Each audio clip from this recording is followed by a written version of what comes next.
Welcome, ladies, to the Real Estate InvestHER Show, providing inspiration, strategies, and insight to empower women investors to live balanced and financially free lives. Now, here are your co-hosts, Liz and Andressa.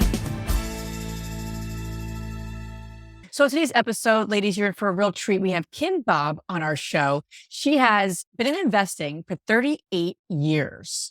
And her track record for no evictions is incredibly stellar. So what we actually dive into is that she's really mastered the self-managing process for her rental units. So we actually go through a 4-step process and the four areas that you really need to have in place and what they even look like, examples of each, to really set yourself up for success when you're actually self-managing those rental units and not giving them away to maybe a third-party manager. And she's been investing since 1990. So she gives very real examples of situations. And one of the most important skill set that she mentions is the communication. Are you the right person to be communicating with your tenants? And what I love about Kim is how she looked at the tenants as teammates and how they give you feedback. It's like your scorecard.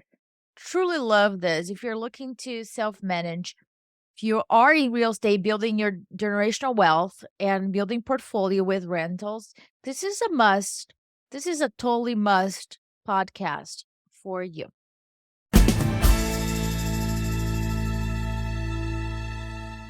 Welcome back, ladies. This is Liz. And this is Andressa. Welcome back to the Real Estate InvestHER Show, where our mission is to empower women to live a financially free and balanced life.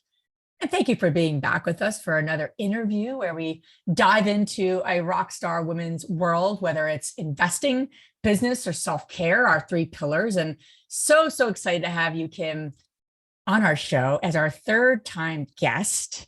You're a friend, you're a colleague, you're a leader in our space. So thank you for being here today. I am absolutely honored and privileged to be here.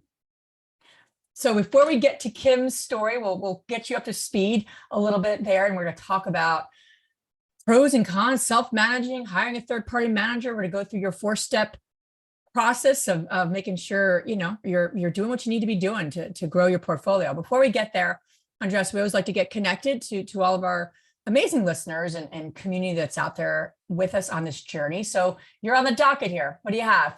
Well, here's what I have. If you have not heard that yet, you should be under a rock or something. But we're coming up pretty soon with InvestorCon. So there's still time for you to save your seat. We are recording this in January. By the time that this goes out, not sure if this will be true yet. But here's what you can. I'm so excited to have Kim for different reasons, right? First of all, 0 eviction under her belt. Isn't she the landlord queen or what? Right? You tell me. I've known you for a couple of years. And you know, when you meet people and they are consistent with how they live their life, how they present themselves. And I think that when speaking about InvestorCon with Kim and what she's going to break down, don't we love like when people break things down and give us like checklists and like, tell me the steps. I believe women love like the step by step. So I'm very excited about Kim's presentation, and you should be damn freaking excited about the bonus that she's going to give everybody. And Kim, I was going to wait until the end of this interview for you to share what is that you're going to give people. But let's not do that to them. She teased them. I don't want to tease them. Yeah, we don't have the time, right, girls? We don't have the time for it. So Kim, share with people, what can they expect from your presentation and what is the bonus they're going to get? So thank you so much, Andressa. And I believe based on the success that we've had in self-managing our property is that it becomes very granular. It becomes very dissecting the step-by-step process. It's like baking a cake. You have a recipe, and if you repeat it every time, 9 times out of 10, you're going to get the same result, or you can fine tune it as you go along. So we're going to break that down in the workshop. I'm going to present step-by-step systems and techniques that we have used over the 38 years that we've been managing not only our property, but my mother-in-law's properties, and have gained success. So I'm going to break down those steps one by one in different categories. And then I'm going to give you a gift of that recipe that you can follow when you go back to manage your properties. It's like seven documents. How many is like a Yes. bundle, isn't it? Checklist. It is the checklist bundle that's going to give you the 8 steps to processing a rental application, is going to give you all of the criteria that you need to be compliant, particularly in the jurisdiction that we're in, which is Philadelphia, but your checklist on how to do a maintenance walkthrough, and just a variety of steps that's going to give you the tools that you need so you don't have to think about it. Is right there in front of you. You go step by step, you check the boxes, and boom. You can add to that recipe, but at least this is a foundation for you. I love it. You're speaking my love language. That's all I love. Process and that's my love language. I need to, you guys heard me saying this, but that gets me freaking excited. So ladies, if you have not purchased your ticket yet, click the link below. We have the link for the realestatinvestor.com/InvestorCon. Without further ado, Liz, take over. Yes. So Kim, let's kick this off here. What lesson has taken you the longest to learn in your business? Oh my goodness. What lesson has taken me the longest to learn in my business? I'm chuckling because we're in tax season right now. Oh, yeah. That's a good one. That's a great one. Yes. And really fine tuning and creating a timeline of capturing, all those expenses and income throughout the year, and really getting ahead of it so that we are handling our business and getting those tax documents into that CPA or that accountant early on, and not be like a mad scientist, in the lab at the last minute. So that's taken me the longest. And this year is going to be a great, I think a great test. We're going to get a high score on that this year. Love it. I love it. All right. So let's go here where we're going to talk a lot about the pros and cons of self-managing versus hiring a third party. And then we got some other great things to kind of discuss. So I've done both. I've self-managed and hired third party. And Kim, let's just kick that off with your thoughts, because there are pros and cons. There's no one way that is going to fit every single real estate investor. And so what path have you chosen and why? And just some of your general strategy around that. Let's start with that, and then we'll get more granular.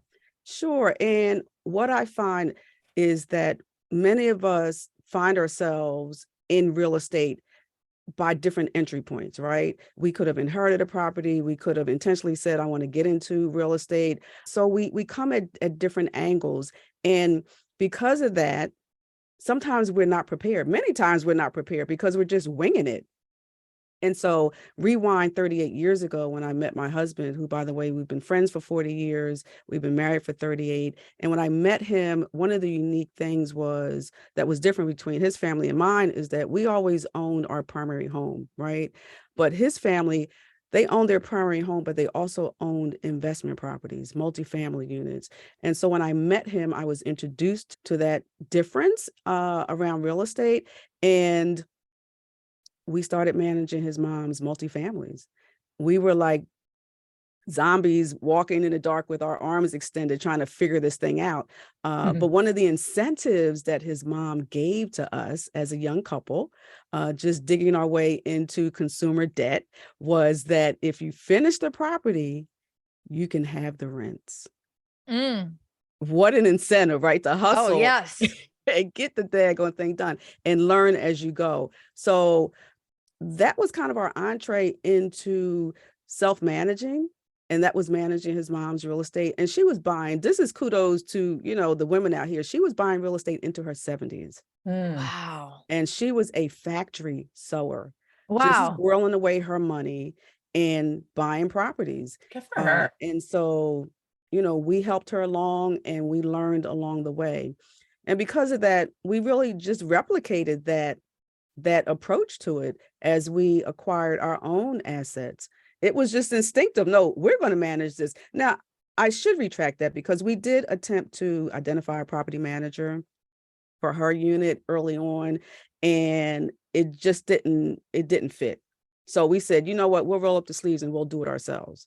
And we pretty much carried that approach throughout. You know, Liz, it's important for all the listeners to think about this, right? We hear a lot people saying, well, if you self-manage, you're not going to be successful, because we see the same type of person on stage sharing with us what success looks like, right? And I wanted to open up the conversation over here. Success might look like different for every single person. And it's not because you are managing or letting a property manager handle the properties that you're more or less successful. I don't think that is a determination of success, right? So let's leave it at that. But let's get to the point, Kim, here.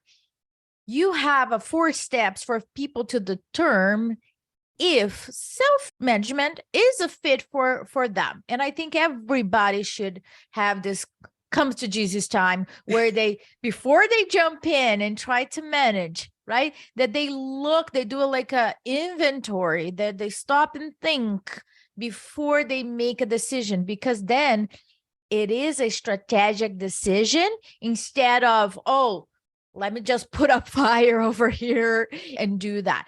So let's break down, Kim, one by one, those 4 steps that you recommend. Sure. So what I call it is the MSRP formula.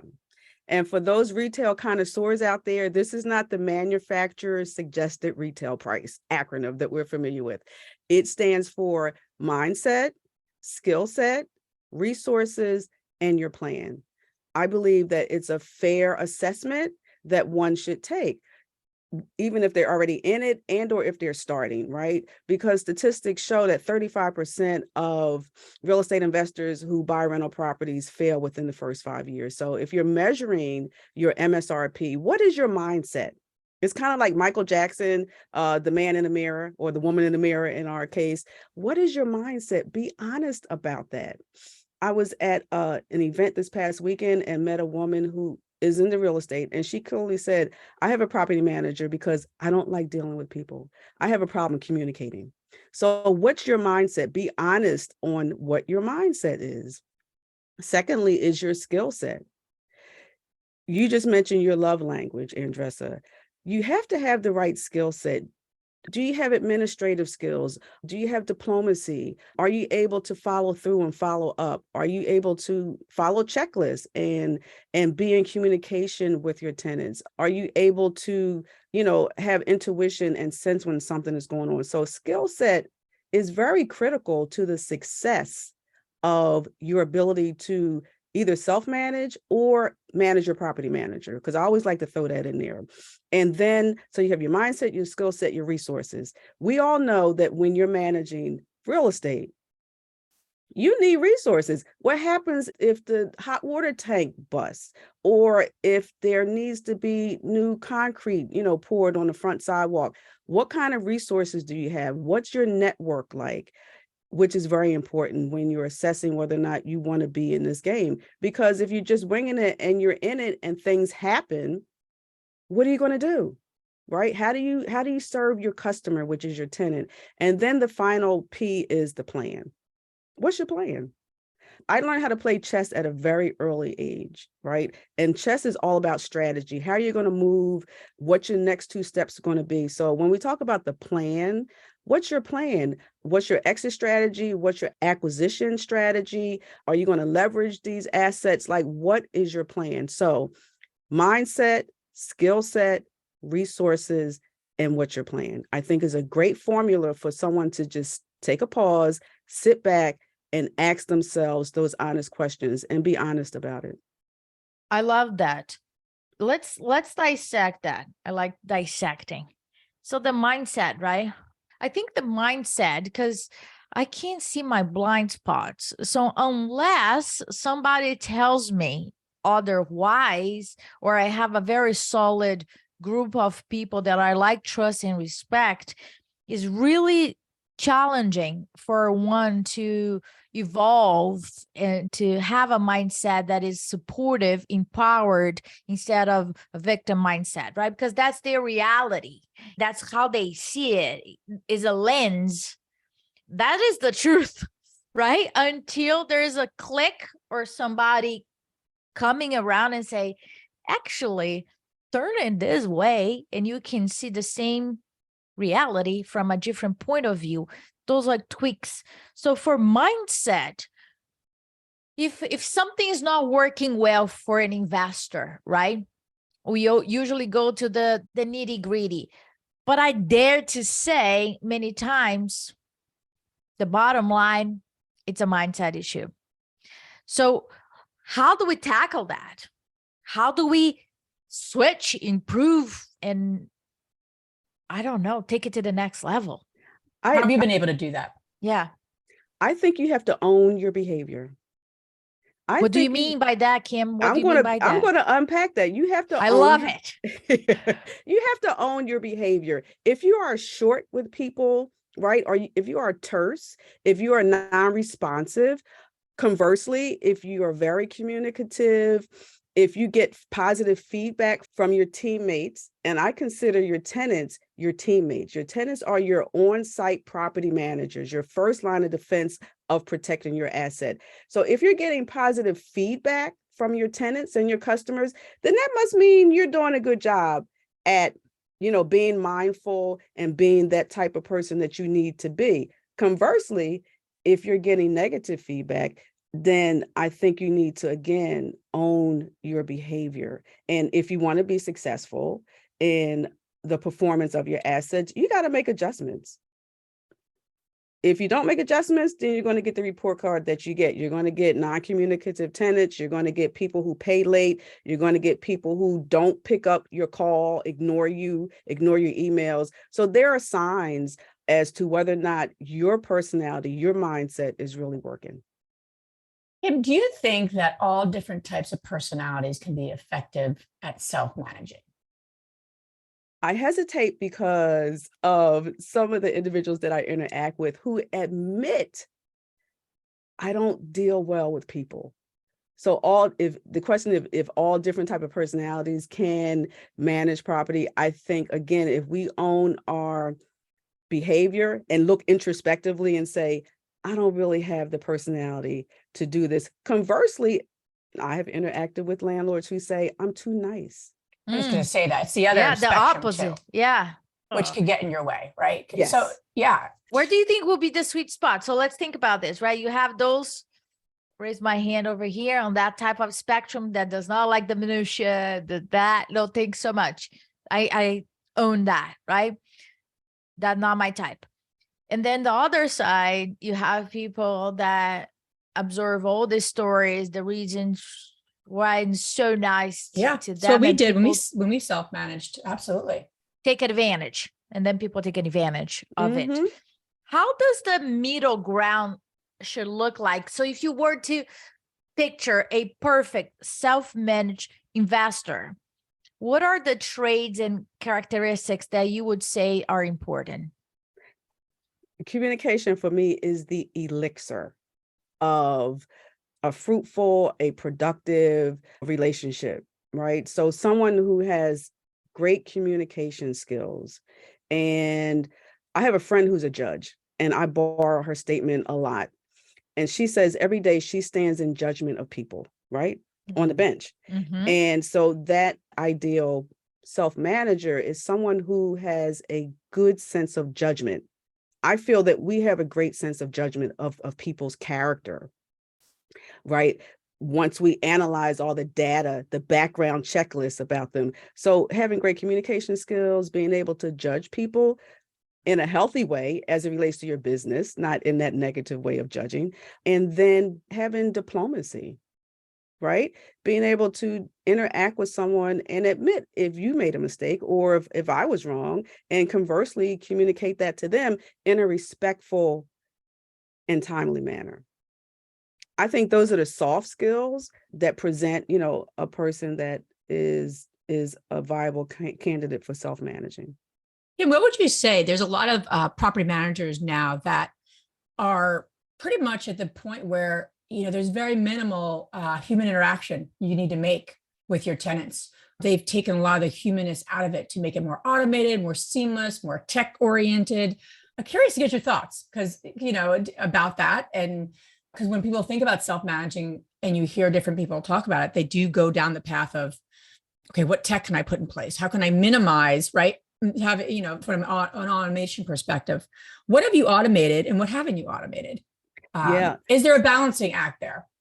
I think there certainly is. And, the past 2 years, the pandemic has really forced, self-managers and property managers to pivot and to assess the processes and how they, conduct their businesses. And, as a self-managing company, we have had to, for example, we've incorporated DocuSign.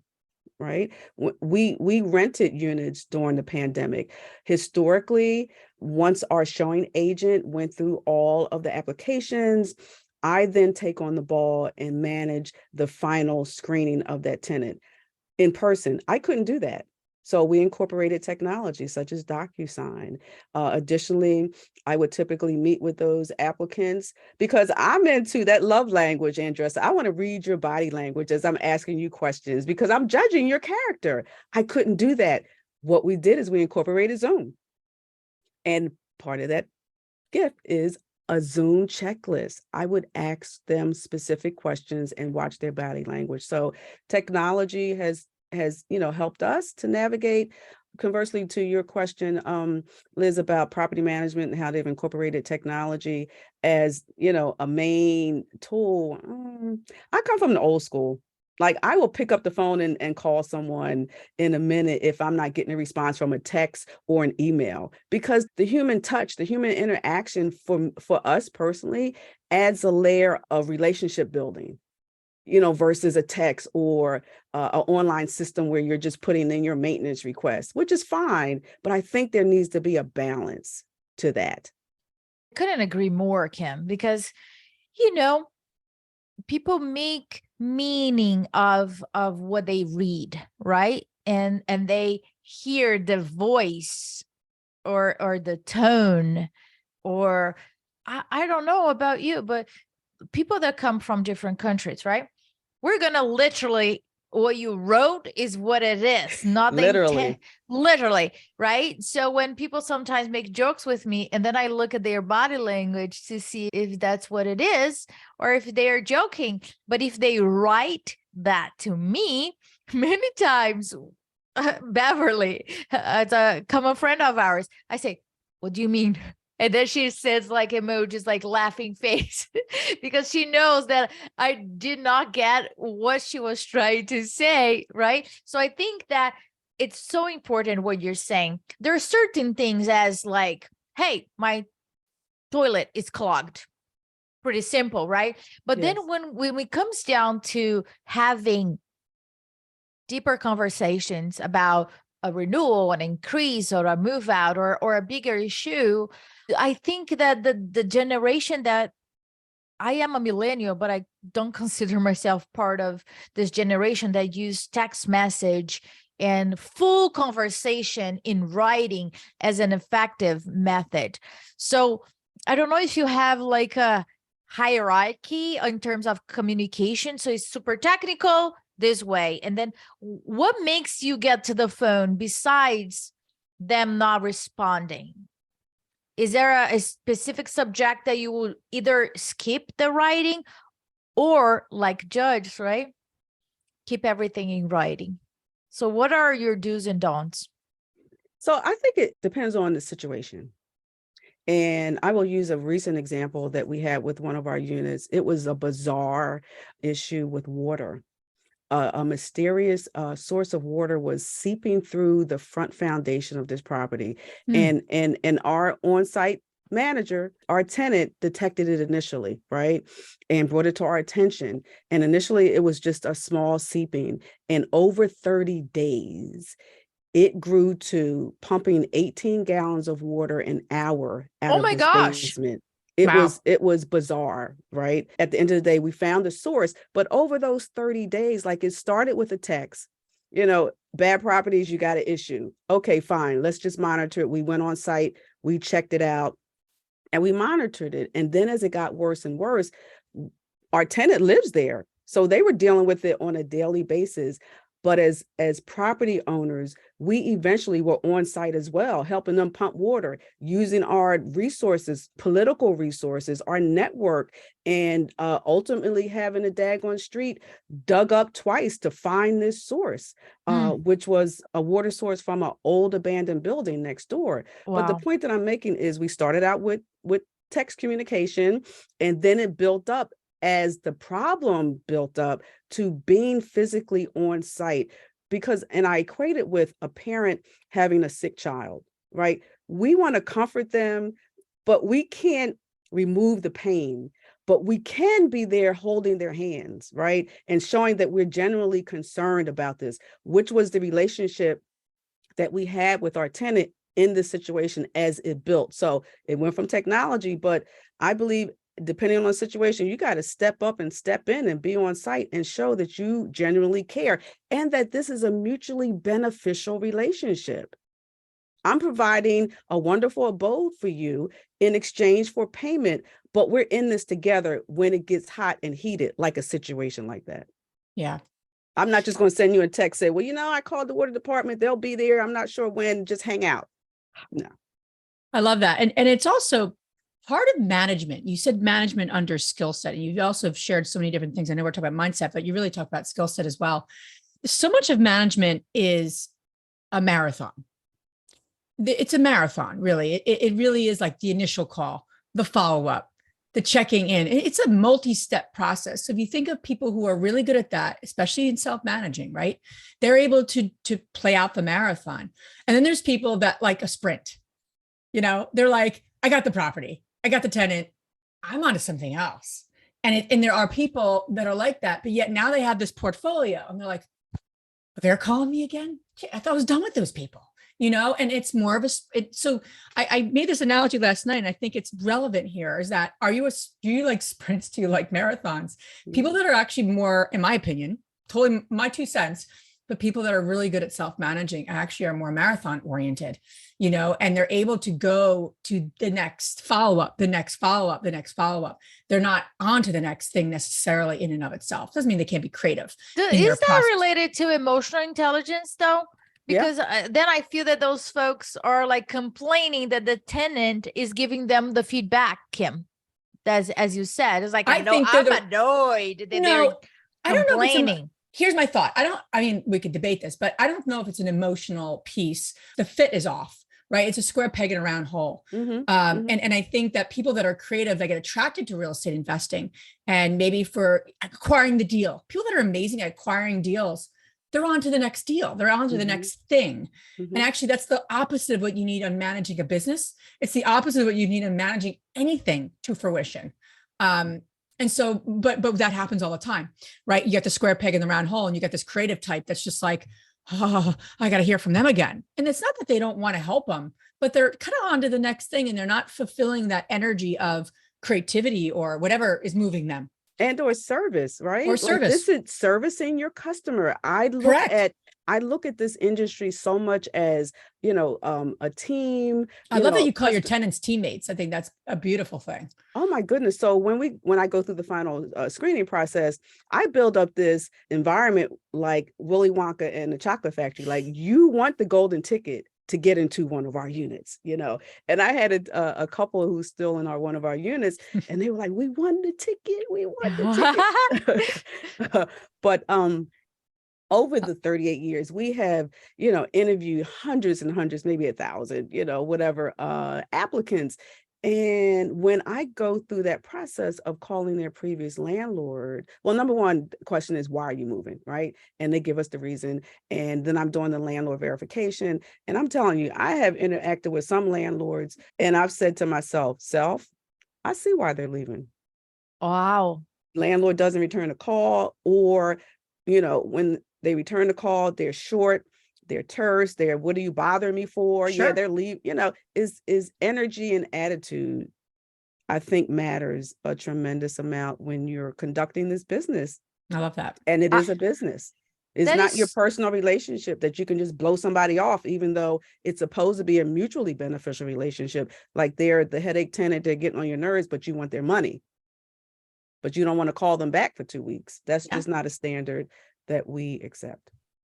you remind me of something that a week ago, we went to check a 12 unit, and the landlord / owner / everything was showing the units. And I'm not somebody that is going to be like, wow, this is in bad shape, right?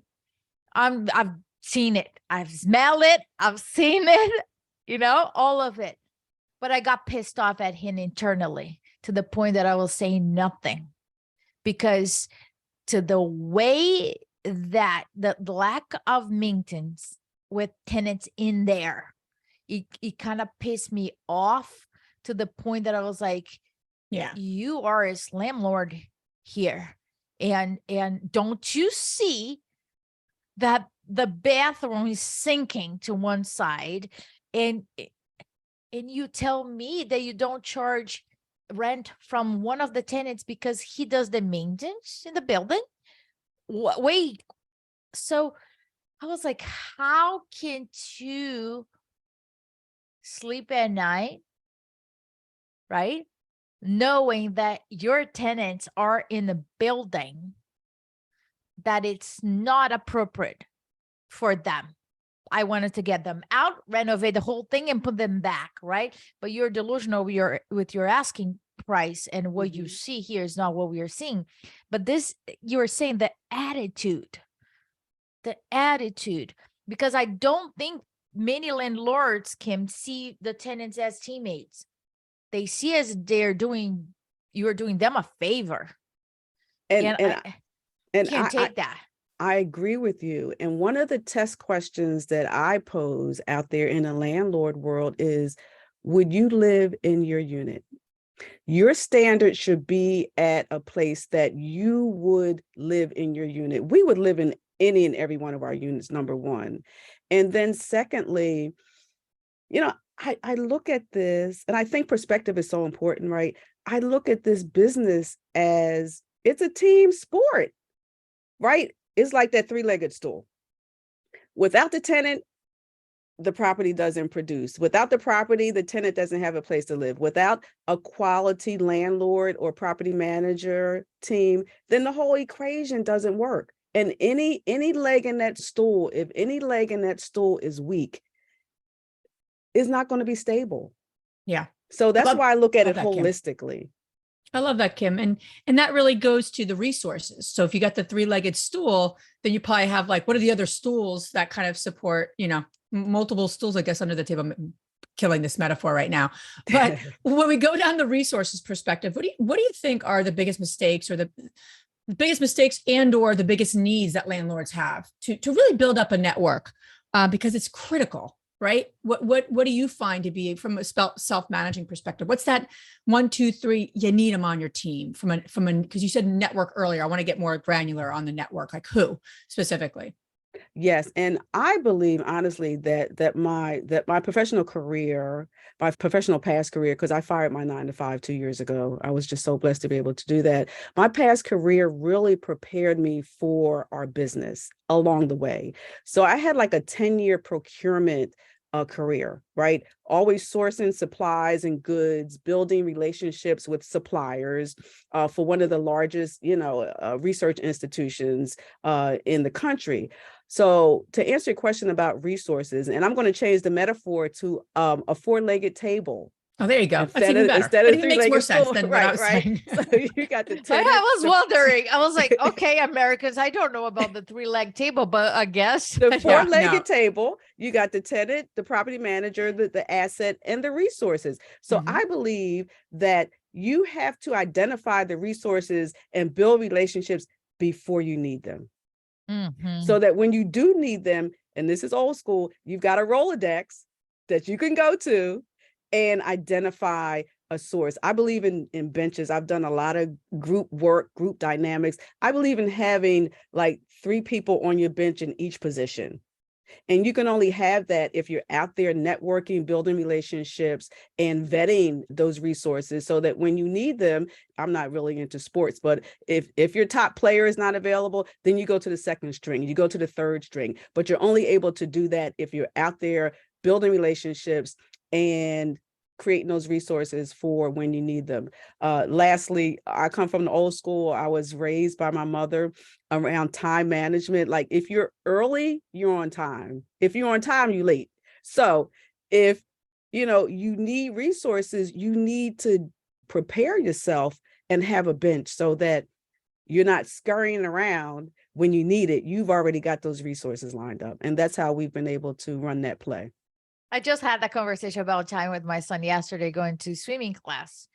Things like, it's too early. I was like, no, honey, we're going to be on time, right? Early is on time. He's like, what? I was like, yeah, you're going to get it. I don't want to rush. I don't want to run to the parking lot. I want to arrive. I want to sit. I want you to calmly walk to your coach, sit down. And I've seen it. You look around, there's people like, oh, Jesus rushing, Christ, yeah. taking it, right? And nothing wrong with that. But we get the opportunity to be mindful with our time. Mhm. So it's like, so we're not early. No, we are on time. Early is on time. It's like, okay. So Kim, the planning part, right? I'm all about planning as much as possible so somebody that is considering self-managing. Mhm. What are the first steps, or what is the foundation that they need to have in place? And I'm always going to speak from my point of reference, right, in our journey, and what allowed us to create our plan. And I reference we for a number of times, but that's my husband. He's my business partner, right? Yes.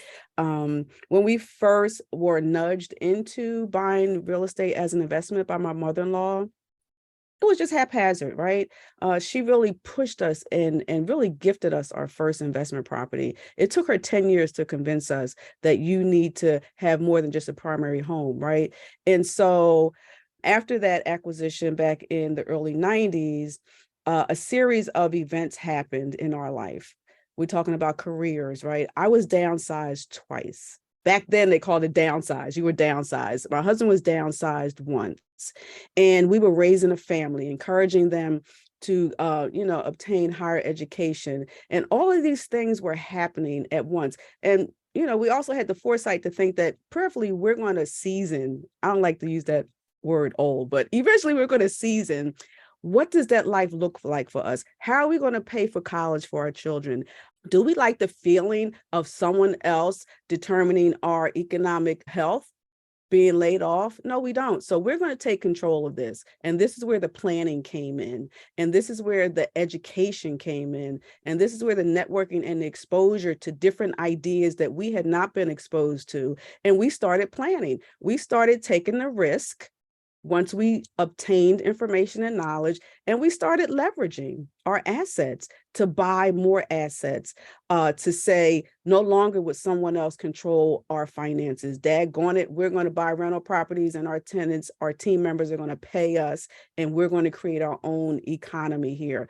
No longer are we going to ponder about how we're going to pay for college. We're going to buy a property for each one of our children, and the cash flow is going to pay that daggone tuition. So, and systematically as we season, is that thing called Social Security going to be there? Well, daggone it, if it's not, we've got our own plan, our own solution. So these were the things that really motivated us to take certain steps and to make certain decisions and create our plan. Kim, I'm curious because you've been investing with your spouse since what? For 38 years. You definitely trump me and Matt. So I'm curious for everyone listening, how did you initially have those conversations? Was it one partner more than the other? Or was it both of you collectively? And how have you successfully navigated that? I know that's a big question. That's probably It's an entire podcast. That's an entire podcast, actually. But I don't want to cursely not talk. I don't want to just brush it off. I want to talk about it because that's a big one for people and the folks listening and the women listening. So initially, was one or the other more interested? And how did you get on the same page with the plan specifically? That's what I mean. So I'll start in the answer to that question with relationships are complicated. They take work. And if you pray for me, I'll continue to pray for you, because being in business Sounds with like a my plan. husband and my Amen. spouse, Amen. has not been a crystal staircase here. Trust me.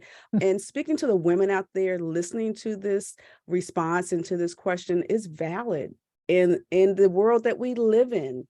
Right, where men are the head of the household and women are, we do what we do, right?